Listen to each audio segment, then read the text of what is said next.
Shomoro naye ameona nyumba, na mbayuwayu amejipatia kiota. Alipoweka makinda yake kwenye madhabahu zako, E Bwana Mungu wa majeshi, mfalme wangu na Mungu wangu, heri wakao nyumbani mwako, watakuhimidi daima.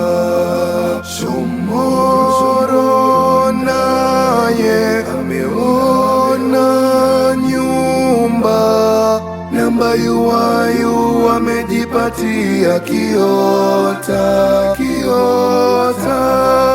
Alipoweka makinda yake kwenye madhabahu zako, E Bwana Mungu wa majeshi, mfalme wangu na Mungu wangu, heri wakao nyumbani mwako, watakuhimidi daima.